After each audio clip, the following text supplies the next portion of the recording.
All right, I realized this would have been a good one to do too. So what we have here is an 11.5 inch GM full floater. We're gonna reset a new ring and pinion. So I went ahead and already pulled the guts out of it, and I pulled the pinion and replaced the inner and outer race. As you can see there, I'm getting ready to pull the bearing now. And there's the guts. So we're gonna go ahead and replace the ring and pinion, reset the gears, and yeah, get her all good to go. We'll go through that process. Here we go. So I'm gonna pull the bearing off of this so I can either measure that shim or reuse that shim, because that's gonna be my initial set for my pinion depth. So yeah, let's get this bearing off. All right, got that popped off. And this is what we're after right here. That bad chicken right meow. So yeah, let's check it. So we're looking at a 52 thousandths shim.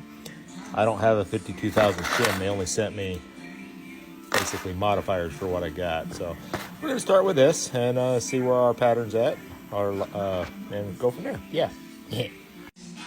All right, I got the bearing set. I'm gonna use the old crush sleeve just so I can get similar bearing preload for one of my setup. And if it's all good, then all I got to do is just pull the pinion out and replace that crush sleeve and torque her down to actual spec. So let's get this in here and nailed in. All right, pinion's in. Let's go ahead and swap the side bearings and get the carrier in. Oh, and just an FYI, that was why this failed. This passenger side bearing failed. Oh. Yeah, that one. Bearing failed. You can't. Whoa, look at that. Hang on. Yeah, bearing failed. So anyway, we're gonna get these bearings off and pop on the new ones, and yeah, get it in. All right, ring and pinion's in. New ring gear, pinion's already in. Bolted this up, torqued it to spec, and I have my bearing preload roughly set. I'm right at about 8 thousandths of backlash. I'm gonna go ahead and check my pattern now. Well, I was hoping for a one and done, but not so much. Pinion's running just a tad deep. I'm mostly worried about the drive side here. This is the drive side, and less about the coast side, but they're both running pretty deep. So let me reduce that shim, and which means I got to pull the carrier, pull the pinion, pull that bearing, replace that shim, and yeah, probably only going to drop a few thousandths out and try her again. Anyway, let's do that. All right, so third time in and out, and we're still running deep. I'm pretty tired right now, and I'm inclined to let that go, but I'm going to sleep on it and see how I feel in the morning. I really should pull that out a couple more thousandths, but yeah, we're figure it out tomorrow. Yeah. All right, I came in this morning. I decided to go ahead and shim it one more time, and we got her close. Not totally ideal, but I'm pretty happy with her. So basically, I stripped it all apart. Went ahead and popped my pinion seal in with the bearing behind it. I did one more really good cleanse of the housing, and now we're going to go ahead and put it together for the final time.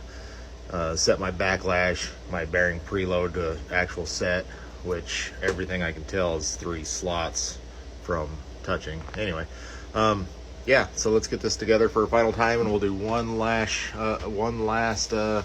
mesh check. So yeah, let's do that. All right, we're all back in. I have my new crush sleeve on the pinion. Everything's torqued to spec up there. I have my correct preload. I went ahead and set my preload and my backlash and torqued my caps. And final, I'm right on the wide side. I can't quite dial in. It's 7 thousandths. Spec calls for 5 to 7 thousandths, and I'm a little on the wide side, but that's okay. I'm happy with that. Now I'm going to check my pattern for one final time just to make sure and button it up. All right, I am really happy with that. Right in the center, centered up, good to go. Everything appears good. We're gonna go ahead and get this thing put together, and of course, as you can see here, I have shim packs, so I need a limited slip additive in this differential. So we're gonna go ahead and get the cover on, get it filled up, and slip the axles in, and then fill it up. Yeah, let's do that. It's funny because this is one of the easier rear ends to set up, except for the fact that, you know, it's quarter by huge. It's like a 90-pound carrier, and yeah, I got to do it overhead. Kind of sucks. Here, hang on, check this out. Yeah, that gets a little old lifting up and down. Yeah. Oh, and just an FYI, on the pinion, I dropped from a 52 thousandths initial shim. I'm now running 35 thousandths, so I had to pull her back a ways. So anyway, let's get it buttoned up. All right, so we got her all done. One thing I like to do is clean up the cover and give it a nice coat of paint to slow down the rust. It just looks a little bit more professional in my opinion. It only takes a couple minutes. But anyway, she's full. She's all done. Let's go ahead and all I have left is a test drive, but I feel confident, so we're going to go ahead and say, done!